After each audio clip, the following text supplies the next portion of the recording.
रक्षिता आकाश और रुद्र को लड़ते हुए देख रही थी। रुद्र की माँ रुद्र और आकाश के बीच में आ गई और उसने रुद्र का हाथ पकड़ते हुए कहा, रुद्र बस करो, इस लड़की के लिए और कितना झगड़ा करोगे? रुद्र हैरानी से अलका की तरफ देखने लग गया। अलका ने रक्षिता के लिए जो शब्द इस्तेमाल किए उस पर रुद्र हैरान हुआ, लेकिन वो कुछ भी नहीं बोला। अलका रुद्र का हाथ पकड़कर उसे कमरे से बाहर ले जाने लगी तो रुद्र ने उसे रोक दिया। माँ, ये आप क्या कर रही हैं? मुझे पहले इस आकाश को सबक सिखाना है। ये कब तक रक्षिता के पीछे आता रहेगा? मैं इसे रक्षिता से दूर कर दूंगा। वो वापस आकाश की तरफ बढ़ने लगा, लेकिन अलका ने उसका हाथ पकड़ लिया। अलका को उसकी बात पर गुस्सा आ गया। उसने रुद्र के हाथ पर अपना हाथ कस दिया और कठोरता से बोली, मैंने कहा यहाँ से चलो रुद्र। रुद्र ने अलका की आंखों में देखा तो उसने अब उससे आगे बहस करना ठीक नहीं समझा। उसने एक पल के लिए आकाश की तरफ गुस्से में देखा और वहाँ से चला गया। उनके जाने के बाद रक्षिता ने आकाश की तरफ देखा। वो उससे गुस्से में बोली, आकाश ये सब क्या है? आप रुद्र से क्यों बेकार में लड़ रहे थे? आकाश गुस्से में बोला, वो जितनी बार भी तुम्हारे करीब आने की कोशिश करेगा उतनी बार ऐसे ही मुंह की खाने वाला है। रक्षिता ने पानी का ग्लास आकाश की तरफ बढ़ा दिया। आकाश चुपचाप वहाँ बैठ गया और उसने अपना सिर झुका लिया। रक्षिता ने कहा, अब पहले पानी पियो, दिमाग ठंडा हो जाएगा। इस बात पर आकाश ने रक्षिता की तरफ घूरते हुए देखा तो रक्षिता के चेहरे पर स्माइल आ गई। इस लड़ाई में आकाश के एक दो जगह से खून निकल आया था। रक्षिता फर्स्ट एड बॉक्स लाकर कॉटन से खून साफ करने लग गई। इस दौरान आकाश और रक्षिता दोनों एक दूसरे की आंखों में देखने लग गए। जब रक्षिता दवा लगा रही थी उस वक्त आकाश की नजरें बस उसी पर टिकी हुई थी। उसके ऐसे देखने की वजह से रक्षिता झेप गई और जल्द ही पीछे हट गई। वो वहाँ से उठकर जाने लगी तो आकाश ने उसका हाथ पकड़ लिया। रक्षिता ने घूमकर उसकी तरफ देखा। क्या हुआ? आकाश ने उसकी तरफ देखते हुए पूछा। अब तुम ऐसे जाओगी तो रोकना तो पड़ेगा। रक्षिता धीमी आवाज में बोली। मैंने क्या कहा? आकाश उठा और रक्षिता के सामने आकर खड़ा हो गया। यही तो प्रॉब्लम है कि तुम कुछ भी नहीं बोलती। आखिर तुम्हारे मन में क्या चल रहा है रक्षिता? कुछ तो ठीक से बताओ। रक्षिता ने अपना हाथ छुड़वाया और बोली, अब बाहर चलें, तुम्हारे लिए कॉफी बना देती हूँ। आकाश ने गहरी सांस ली और वो भी रक्षिता के पीछे हो गया। दोनों रूम से निकलकर बाहर पहुंच गए। रक्षिता ने आकाश और अपने लिए कॉफी बनाई और बाहर आ गई। वहीं दूसरी तरफ अलका रुद्र को लेकर डार्क हेवन मैंशन पहुंच चुकी थी। रुद्र गुस्से में अंदर चला गया और उसने अपने रूम का दरवाजा बंद कर लिया। अलका ने पीछे आकर उसके रूम का दरवाजा खटखटाया। अलका ऊंची आवाज में बोली, रुद्र, रुद्र, बाहर आओ, मैंने कहा बाहर आओ। रुद्र अपने कमरे में गुस्से में सामान उठाकर फेंक रहा था। अलका ने इस पर सिर हिलाया। वो गुस्से में बोली, रुद्र, ये क्या बचपना है? ऐसे सामान कौन फेंकता है? लेकिन रुद्र को अलका की कोई भी बात नहीं सुनाई दी। वो बस सामान फेंकने में लगा रहा। कुछ देर बाद सब कुछ शांत हो गया। अलका ने इस पर चैन की सांस ली। रुद्र ने दरवाजा खोला और बाहर आ गया। अलका ने उसकी तरफ देखते हुए कहा, तो अब तुम्हारा गुस्सा शांत हुआ या नहीं? रुद्र ने अलका की तरफ देखा। अलका उसे देखकर पीछे हो गई। उसने पूछा, रुद्र, तुम्हें क्या हो रहा है? रुद्र ने अलका से कहा, आप तो ऐसे पूछ रही हैं जैसे आप कुछ भी नहीं जानती कि मुझे क्या हो रहा है। अलका हकलाते हुए बोली, रुद्र ने अपना हाथ दिखाकर अलका को चुप रहने का इशारा किया। इतने में लक्ष्य और ईरा भी वहां आ गए। उन्होंने रुद्र पर नजर डाली और फिर एक दूसरे की तरफ देखा। ईरा धीरे से बोली, ये रुद्र को क्या हो रहा है? लक्ष्य ने फुसफुसाते हुए जवाब दिया, अभी कुछ मत बोलो। ईरा चुप हो गई। रात काफी हो चुकी थी। रुद्र ने अपनी कार उठाई और वो बाहर निकल गया। काफी बारिश हो रही थी। ऐसा लग रहा था जैसे कि कोई तूफान आने वाला था और जल्द ही आ भी चुका था। अलका ने आसमान की तरफ देखते हुए कहा, एक इंसान और यक्ष आपस में कभी भी एक नहीं हो सकते। लक्ष्य अलका के पास आकर बोला, लेकिन अब कोई रास्ता नजर ही नहीं आ रहा है माँ। ईरा ने अलका का हाथ पकड़ते हुए कहा, हमें उन्हें रोकने की कोशिश करनी ही होगी, वरना कहीं बहुत देर न हो जाए। अलका ने गहरी सांस ली और वहां से चली गई। ईरा ने लक्ष्य की तरफ देखते हुए पूछा, रुद्र हमेशा ऐसा क्यों करते हैं? लक्ष्य ने इरिटेट होते हुए जवाब दिया, अब इस बारे में मुझे क्या पता, तुम जाकर खुद उसी से क्यों नहीं पूछ लेती। वो भी पैर पटकते हुए वहां से अपने रूम में चला गया। ईरा मैंशन के हॉल में अब अकेली खड़ी थी। उसने पूरे मैंशन की तरफ देखा और फिर बड़बड़ाई, जितनी बड़ी ये मैंशन है उतने ही बड़े यहाँ के नाटक हैं। इतने सालों में ना जाने क्या क्या देखा है और अभी तो सब कुछ शुरू हुआ है, और वो भी एक फिर से। रुद्र अपनी कार खुद ड्राइव करते हुए बहुत दूर निकलता जा रहा था। बारिश और भी तेज होती जा रही थी, लेकिन रुद्र को कोई भी होश नहीं था। वो तेजी से कार ड्राइव करते हुए शहर से काफी दूर स्वर्णगिरी के जंगलों के पास पहुंच गया। उसने कार को बहुत तेज ब्रेक लगाई। रुद्र अपनी कार से नीचे उतरा और उसने गुस्से में कार का दरवाजा बंद किया। रुद्र ने वहां दूर दूर तक देखा और कार पर अपना हाथ मारा। उसने अपनी आंखें बंद की और फिर वो बहुत तेज चिल्लाया। अचानक उसने अपनी शर्ट उतारकर फेंक दी। अब वो बारिश में पूरी तरह से भीग रहा था। उसने आसमान की तरफ देखा और अपने हाथ उठाए। रुद्र गुस्से में बोला, अब मैं खुद पर कंट्रोल नहीं कर सकता। वो धीरे धीरे करहाने लगा। उसके शरीर में अलग से एक चेंज हो रहा था, और ये कोई नॉर्मल चेंज नहीं था, बल्कि ये एक भयानक बदलाव था। उसकी आंखें पहले नीली हुई और फिर अचानक बहुत लाल हो गईं, जिनमें से चिंगारियां निकल रही थीं। रुद्र ने अपने हाथों की मुट्ठियां बनाई और फिर जमीन पर बैठ गया। साफ लग रहा था जैसे कि वो किसी बड़े दर्द से गुजर रहा था। धीरे धीरे उसके हाथों के नाखून लंबे होने लगे और फिर बाल भी काफी लंबे हो गए। वो धीमी आवाज में करहाने लगा। अचानक उसके मुंह से पैने नुकीले दांत बाहर आ गए। रुद्र के ये दांत ऐसे थे जैसे कि फैंग्स हों। कुछ देर में ही रुद्र का पूरा रूप ही बदल चुका था। वो ऊंची आवाज में चिल्लाया, मैं रुद्र चौहान, एक यक्ष। रुद्र इस वक्त एक यक्ष था। वो यक्ष जो जानवरों और इंसानों का खून पीकर जिंदा रहते हैं, या यूं कहा जाए कि एक खतरनाक यक्ष।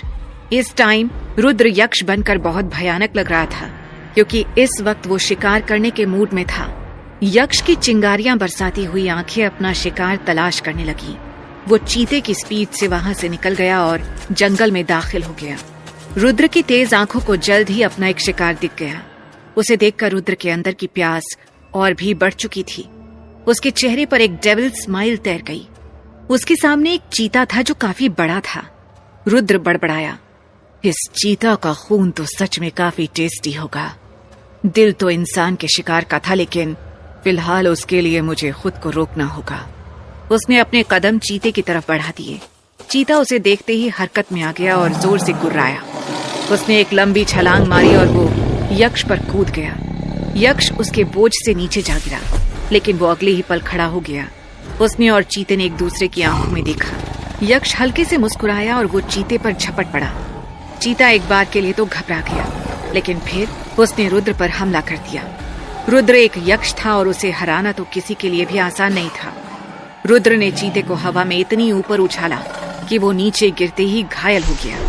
रुद्र उसके करीब गया और उसने अपने हाथों के पैने नाखूनों से चीते को फाड़ डाला और अपने दांत गड़ाकर उसका खून पीने लगा। वो तब तक उसका खून पीता रहा जब तक कि उसकी भूख शांत नहीं हो गई। कुछ देर में ही वो शांत हो गया। रुद्र जमीन पर बैठकर गहरी सांसें लेने लगा। ऐसा लग रहा था जैसे कि वो बहुत थक चुका है। धीरे धीरे वो अपने इंसानी रूप में बदलने लगा, लेकिन इस बार उसे वो दर्द नहीं हो रहा था जो उसे यक्ष बनने में हुआ था। उसने अपनी घड़ी में टाइम देखा। रात के 2 बज चुके थे। वो जल्दी से वापस अपनी कार की तरफ बढ़ गया। वहां पहुंचकर उसने अपनी शर्ट पहनी और कार में से पानी की बोतल निकालकर अपना मुंह साफ किया, जिस पर खून लगा था।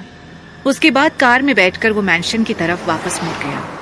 कुछ देर में ही वो डार्क हेवन मैंशन एंटर कर चुका था। उसने अपनी कार पार्क की और घर में दाखिल हो गया। उसके सामने अलका आ गई और वो उसकी तरफ देखने लगी। तो तुम आ गए शिकार करके?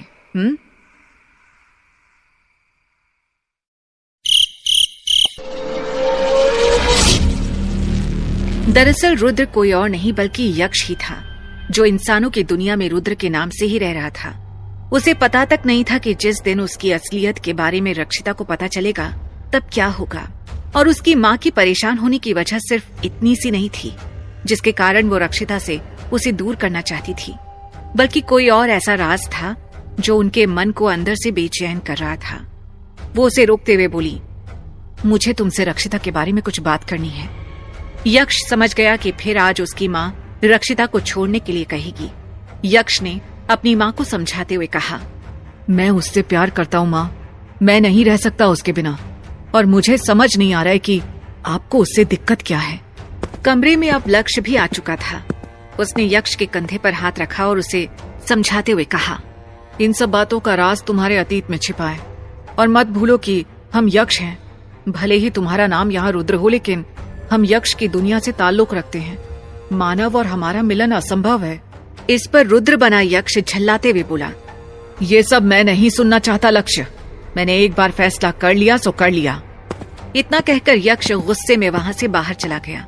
तभी यक्ष की माँ ने लक्ष्य को देखते हुए कहा, समझाओ इसे लक्ष्य।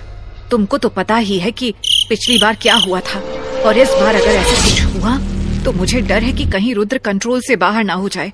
अगर इस बार ऐसा हुआ तो सिर्फ रक्षिता ही नहीं बल्कि उसकी भी जान खतरे में हो सकती है। उनकी बात सुनकर लक्ष्य ने अपना सर झुका लिया। कहीं न कहीं उसके मन में भी एक अनजाना सा डर बैठ चुका था। इधर दूसरी तरफ बाहर आकर यक्ष ने अपनी आंखें बंद की और रक्षिता को याद करने लगा। वो अपने ख्यालों में उसे देख रहा था कि इस वक्त रक्षिता कहाँ हो सकती है। तभी उसे रक्षिता दिखी जो आकाश के साथ किसी पार्टी में डांस कर रही थी। ये देखकर यक्ष ने मन ही मन गुस्से में कहा, ये आकाश आजकल कुछ ज्यादा ही रक्षिता के आसपास मंडराने लगा है। इसका कुछ तो करना पड़ेगा। लेकिन तभी अगले ही पल यक्ष ने जो देखा उससे उसका खून खौल उठा। उसने देखा कि पार्टी में डांस करते हुए आकाश रक्षिता को ड्रिंक पिलाई जा रहा था और यक्षिता ना चाहते हुए भी उसकी बात मान रही थी। इसके अलावा आकाश रक्षिता को यहाँ वहाँ अजीब तरीके से हाथ लगा रहा था। यक्ष गुस्से में अपनी आंखें खोलते हुए बोला, शायद तू अपनी औकात भूल गया आकाश। वहीं रुक तू, आ रहा हूँ मैं। अचानक ही हवा में एक काला धुआं सा उठा और यक्ष वहां से जा चुका था। जल्द ही वो उस लोकेशन पर पहुंच गया जहां पर पार्टी हो रही थी। यक्ष एक महंगा सा सूट पहने एक महंगी लग्जरी कार से जब होटल के सामने रुका तो सभी उसे देखते ही रह गए। वो पार्टी शहर के बड़े बड़े बिजनेसमैन लोगों की पार्टी थी। यक्ष अपनी आंखों पर काला चश्मा लगाए जैसे ही पार्टी हॉल में पहुंचा तो सभी की नजरें उस पर ठहर के रह गईं। लगभग सभी लोग उसे पहचानते थे, लेकिन यक्ष की नजर सिर्फ रक्षिता और आकाश पर थी, जो बड़े आराम से एक दूसरे की बाहों में बाहें डाले डांस कर रहे थे। तभी शहर के बड़े बिजनेसमैन मिस्टर खुराना यक्ष के पास आकर बोले, अरे रुद्र सर, हमने कभी उम्मीद नहीं की थी कि आपसे यहाँ मुलाकात हो जाएगी। प्लीज इधर आइए ना। मगर यक्ष की नजर तो सिर्फ आकाश और रक्षिता पर टिकी थी। वो उन्हें घूरते हुए बोला, नहीं खुराना साहब, यहाँ बस हम किसी को उसकी औकात दिखाने आए हैं। शुक्रिया। दूसरी तरफ पार्टी में इतने बड़े बिजनेस टाइकून को देखकर सबके अंदर खलबली मच चुकी थी। जब आकाश ने ये महसूस किया तो वहाँ यक्ष को देखकर वो भी चौंक गया। ये मनहूस यहाँ कैसे आ गया? किसने बुलाया इसे? वो मन ही मन सोच रहा था, लेकिन रक्षिता को उसने कुछ जाहिर नहीं होने दिया। तभी रक्षिता ने उसे घूरते हुए पूछा, क्या बात है, आप थोड़े परेशान से लग रहे हैं। तभी आकाश ने एक बनावटी मुस्कान बिखेरी और अगले ही पल नशे में डूबी रक्षिता की कमर को पकड़कर खुद से सटा लिया। ये देखते ही यक्ष की आंखों से जैसे अंगारे बरसने लगे, मगर वहाँ मौजूद भीड़ का ख्याल रखते हुए वो चिल्लाया, पार्टी अच्छी है आकाश, लेकिन तुमने हमें इनवाइट नहीं किया। हमसे कोई गलती हो गई क्या? ये सुनते ही आकाश अब रक्षिता को छोड़ उसकी तरफ जाने लगा। उधर रक्षिता ने जब वहाँ रुद्र को देखा तो वो हल्की सी मुस्कुराहट के साथ दूसरी तरफ चली गई। तभी आकाश रुद्र के पास आकर तीखी सी हंसी हंसते हुए धीरे से बोला, वो क्या है ना कि तुमको बुलाकर हम इस महफिल की रोशनी कम नहीं करना चाहते थे, क्योंकि जहाँ तुम होगे वहाँ तुम्हारे तलवे चाटने लोग आ ही जाते हैं। इतना कहकर आकाश वहाँ मौजूद उन लोगों को देखने लगा जो रुद्र के आने पर उसका अभिवादन कर रहे थे। फिर आकाश आगे बोला, मगर भले ही तुम इस दुनिया के सबसे बड़े आदमी बन जाओ, मैं तुम्हारे सामने झुकने वाला नहीं।